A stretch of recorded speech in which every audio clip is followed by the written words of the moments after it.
Hello, hello everyone. I hope all you are doing fine, taking care of your health. आज का topic है हमारा structure of the atmosphere.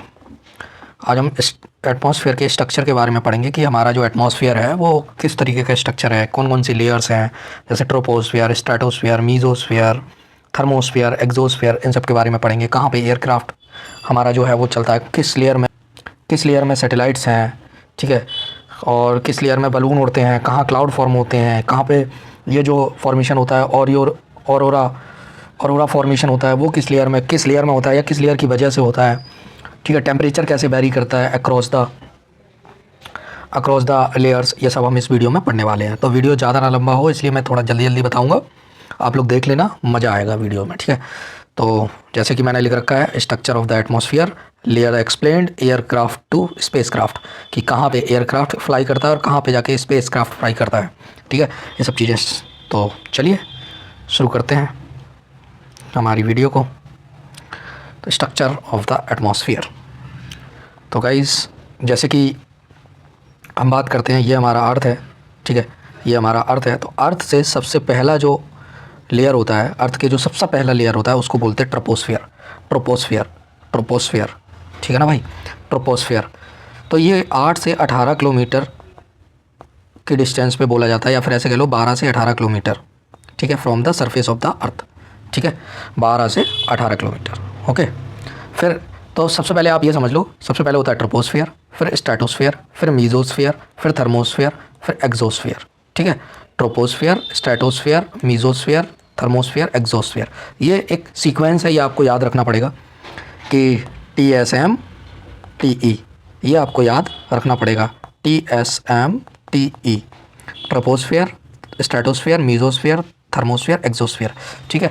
तो अब किस लेयर में क्या होता है ये आपको मैं आगे बताऊंगा। तो यहाँ पे हम आ जाते हैं, थोड़ा सा मैं जूम आउट करता हूँ इसको, ठीक है। तो जैसा कि आप देख पा रहे हैं, ये हमारा अर्थ सरफेस है।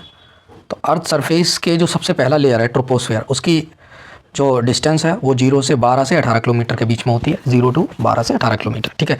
अब ये डिफरेंस क्यों आता है कि ये डिपेंड करता है कि अर्थ से आइसोलेशन कितना हो रहा है, मतलब अर्थ कितनी गर्मी छोड़ रहा है। तो ट्रोपोस्फेयर को मैं आपको एक थोड़ा सा समझाने की कोशिश करता हूँ, आप थोड़ा समझिएगा। जैसे ये हमारा अर्थ है, तो इक्वेटर पे जो ये हमारा इक्वेटर है अर्थ का, तो इक्वेटर पे जो लेंथ होती है वो 18 किलोमीटर होती है। इक्वेटर पे जो हाइट होती है वो 18 किलोमीटर होती है, ठीक है। और जो पोल्स पे हाइट होती है वो 8 किलोमीटर होती है।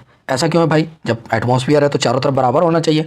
वो इसलिए मेरे भाई कि जो पोल्स पे आइसोलेशन होता है या कन्वेक्शन करंट्स निकलते हैं, मतलब गर्मी जो ज़मीन जो गर्मी छोड़ती है वो पोल्स पे कम होती है, क्योंकि यहाँ पे सनरेज वैसे ही कम है। इक्वेटर पे ज़्यादा है क्योंकि इक्वेटर पे सनरेज बहुत ज़्यादा पड़ रही होती हैं, इसलिए यहाँ से गर्मी ज़्यादा निकलती है। तो ये पुश कर देती है ट्रोपोस्फियर को एक लंबी हाइट तक, ये पुश कर देती है। और यहाँ पे ऐसी कोई हीट निकल नहीं रही है तो वो पुश नहीं कर पाती है, तो ये हाइट यहाँ पे 8 किलोमीटर रह जाती है और यहाँ पे 18 किलोमीटर हो जाती है। तो आपको समझ आया होगा।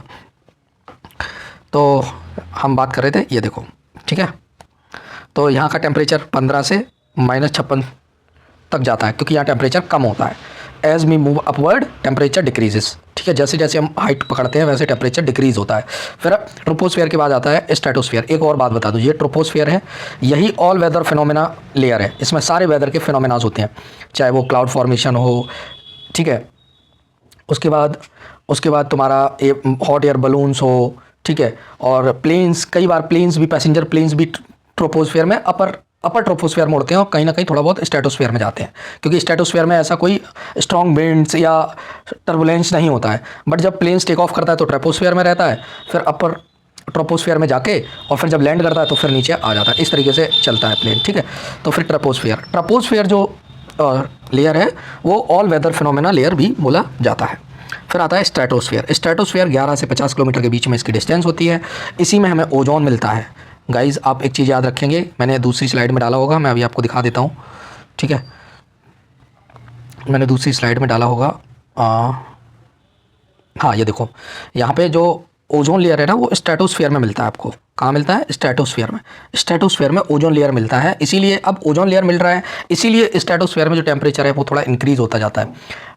Because of ozone. ओजोन जो है वो सारी रेडिएशन को एब्जॉर्व करता है, मैक्सिमम रेडिएशन को एब्जॉर्व कर लेता है, जिसमें से यूवी सबसे खतरनाक रेडिएशन है उसको पूरा एब्जॉर्व कर लेता है, और जिस वजह से इस लेयर का टेम्परेचर बढ़ता है। तो अगर हम बात करें ट्रोपोस्फियर की, तो ट्रोपोस्फियर में हाइट पकड़ते हुए टेम्परेचर कम हो रहा होता है, वहीं स्ट्रेटोस्फियर में हाइट पकड़ते हुए टेम्परेचर बढ़ रहा होता है। अगर मैं दूसरी भाषा में बताऊं, मतलब थोड़ा समझाने की तरीके से बताऊं, तो जैसे जैसे आप हाइट पकड़ेंगे वैसे वैसे टेम्परेचर बढ़ेगा, जैसे जैसे आप हाइट पकड़ेंगे वैसे वैसे टेम्परेचर बढ़ेगा। ठीक है, तो आगे चलते हैं।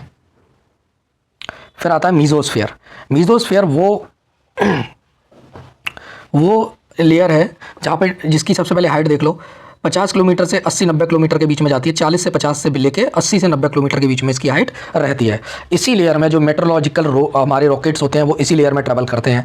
जितने भी मीटियोरॉइड्स हैं, जो हमारे एस्ट्रॉयड हैं, वो जब अर्थ के एटमॉस्फेयर में आते हैं तो इसी लेयर में आके उसका जो बर्निंग है वो स्टार्ट हो जाती है। आपने देखा होगा कि टूटता तारा दिखता है हमें, वो इसी लेयर में आके बर्न हो जाता है। तो ये मीजोस्फीयर की बात हो गई। मीजोस्फीयर में फिर मैंने बताया टेम्परेचर क्या होगा। अब यहाँ पे देखो, सबसे पहले टेम्परेचर हाइट पकड़ी, टेम्परेचर कम, फिर स्ट्रेटोस्फीयर में हाइट पकड़ी, टेम्परेचर बढ़ेगा। मीजोस्फीयर में फिर से टेम्परेचर जैसे जैसे हम हाइट पे जाएंगे टेम्परेचर फिर से कम होगा, और यही एक लेयर है जहाँ पे सबसे मिनिमम टेम्परेचर जाता है। ये इसी लेयर में सबसे मिनिमम टेम्परेचर जाता है। आई होप आप लोगों को समझ आ रहा होगा। और वो जो मिनिमम टेम्परेचर मैं बता रहा हूँ वो -90 तक जा सकता है। जैसे इसमें लिखा है -86, तो -90 तक वो टेम्परेचर जा सकता है। ठीक है, मैं आपको ऐसे बता रहा हूँ। ठीक है, फिर आती है थर्मोस्फीयर। थर्मोस्फीयर वो लेयर है जिसे जहाँ से हम सारे जितने भी रेडियो कनेक्शंस चलते हैं वो थर्मोस्फीयर की वजह से चलते हैं, क्योंकि यहाँ पे जितने भी आयंस हैं वो घूम रहे होते हैं, सारे आयंस। और इसी वजह से हमें जो अरोरा वगैरह दिखता है वो इसीलिए दिखता है क्योंकि सन से निकलने वाली रेज जब मैग्नेटिक फील्ड में हमारे अर्थ के मैग्नेटिक फील्ड को पार करके घुस जाती हैं तो थर्मोस्फीयर में प्रेजेंट जितने भी चार्ज आयंस हैं उनसे टकराती हैं, तो वो डिफरेंट कलर्स को, जैसे ग्रीन कलर, ब्लू कलर, इस तरीके की कलर को देती हैं। फिर आता है एक्सोस्फीयर, जहाँ पे हमारे सारे स्पेसक्राफ्ट, सैटेलाइट सब यहीं लगाए जाते हैं। डिस्टेंस 800 से 3000 किलोमीटर हो सकती है, और टेम्परेचर इसका फिर बढ़ता ही चला जाता है। जैसे फिर से यहाँ पे टेम्परेचर हाइट पकड़ेंगे टेम्परेचर बढ़ेगा, हाइट पकड़ेंगे टेम्परेचर बढ़ेगा। थर्मोस्फीयर में हमने देखा था कि जैसे हाइट पकड़ते हैं टेम्परेचर, यहाँ पे भी जैसे हम हाइट पकड़ते हैं तो टेम्परेचर बढ़ता है थोड़ा बहुत। ठीक है, क्योंकि यहाँ पे चार्ज आयंस है। यहाँ पे टेम्परेचर हमने देखो, यहाँ पे मीजोस्फीयर में टेम्परेचर हाइट पकड़ने से कम हो रहा था, थर्मोस्फीयर में भी टेम्परेचर हाइट पकड़ने से बढ़ेगा, क्योंकि ये चार्ज आयंस हैं वो एनर्जी को ग्रैब करते हैं और चार्ज हो जाते हैं और टेम्परेचर को बढ़ाते हैं। तो ये तो बात हो गई हमारी सारे लेयर्स की। ठीक है ना भाई। अब मैं आपको एक तरीके से जल्दी से बता देता हूँ किस तरीके से जो टेम्परेचर है वो बढ़ता है या कम होता है। तो जैसे हम स्ट्रेटोस्फीयर में, ये ग्राफ है एनसीईआरटी का, ये एनसीईआरटी में दिया हुआ ग्राफ है। तो देखते हैं जैसे जैसे हम हाइट, इस पे एल्टीट्यूड दिया है इन किलोमीटर, इसमें टेम्परेचर दिया है इन डिग्री सेल्सियस। ठीक है, तो अगर हम देखते हैं तो जैसे कि हमने हाइट बढ़ाई, हाइट बढ़ाते हम 10 किलोमीटर पे पहुंच गए, तो टेम्परेचर देखो -50 के अराउंड आ जाता है। फिर एक लेयर आती है जिसको ट्रोपोपॉज बोलते हैं। इसको अभी इतना समझने की जरूरत नहीं है, मैं आपको आगे वीडियोस में बता दूंगा, अभी हम एक मोटी समझ रहे हैं। तो ये ट्रोपोपॉज क्या होता है, ये एंड लाइन होती है कि यहाँ से हमारा ट्रोपोस्फीयर खत्म होगा और स्ट्रेटोस्फीयर स्टार्ट होगा। ठीक है, स्ट्रेटोस्फीयर स्टार्ट होगा, तो ट्रोपोस्फीयर खत्म हो गया और स्ट्रेटोस्फीयर स्टार्ट हो गया। उस लाइन को बोलते हैं पॉज। एक तरीके से क्या पॉज हो रहा है, क्या पॉज हो रहा है, ट्रोपोस्फीयर पॉज हो रहा है, तो उसका नाम हो गया ट्रोपोपॉज। तो कुछ डिस्टेंस के लिए टेम्परेचर सेम रहता है, उसके बाद टेम्परेचर बढ़ना स्टार्ट होता है। जैसे मैंने आपको बताया था कि स्ट्रेटोस्फीयर में टेम्परेचर बढ़ता है, स्ट्रेटोस्फीयर में टेम्परेचर बढ़ता है। फिर से जब स्ट्रेटोस्फीयर खत्म होगा तो एक फिर पॉज आएगा, उस पॉज का नाम क्या होगा, स्ट्रेटोपॉज। फिर टेम्परेचर कुछ डिस्टेंस तक सिमिलर रहता है, फिर मीजोस्फीयर स्टार्ट हो जाता है। मैंने बोला था टेम्परेचर कम होता जाता है। आप देखो यहाँ पे -90 के अराउंड टेम्परेचर पहुँचता है, जैसे एनसीईआरटी का ग्राफ बता रहा है, -90 के अराउंड टेम्परेचर पहुँचता है। फिर आता है थर्मोस्फीयर, यहाँ पे आयंस हैं, रेडियो वेव्स हैं, इसी से हमारा रेडियो कम्युनिकेशन चलता है। तो फिर टेम्परेचर कुछ डिस्टेंस तक तो सेम रहता है, उसके बाद फिर टेम्परेचर बढ़ता चला जाता है और फिर एकदम इनफाइनाइट पे चला जाता है, मतलब एक तरीके से बहुत ही मैक्सिमम टेम्परेचर हो जाता है। फिर एक्सोस्फीयर है, फिर यहाँ से टेम्परेचर जो एटमॉस्फेयर है वो धीरे धीरे थिन होने लगता है और बहुत सारा टेम्परेचर बढ़ता चला जाता है। तो मैंने आपको टेम्परेचर के बारे में बता दिया, मैंने सारी लेयर्स के बारे में बता दिया। आप एनसीईआरटी के इस ग्राफ को समझ सकते हैं और अपनी रेफरेंस के लिए रख सकते हैं। ठीक है, तो मैं एक बार फिर से आपको बता देता हूँ। सबसे पहले ट्रोपोस्फीयर, फिर स्ट्रेटोस्फीयर, फिर मीजोस्फीयर, थर्मोस्फीयर, एक्सोस्फीयर। टेम्परेचर की बात करें तो अगर मैं ट्रोपोस्फीयर की बात करूँ तो जैसे जैसे ऊपर बढ़ेंगे टेम्परेचर कम होगा।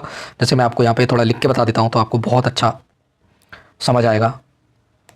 ठीक है गाइस, हाँ। तो अगर मैं बात करूँ ट्रोपोस्फीयर की तो मैं अगर एक तरफ लिखता हूँ, जैसे मैं टेम्परेचर को लिखता हूँ, मैं ऐसे पहले हाइट को लिखता हूँ, ठीक है।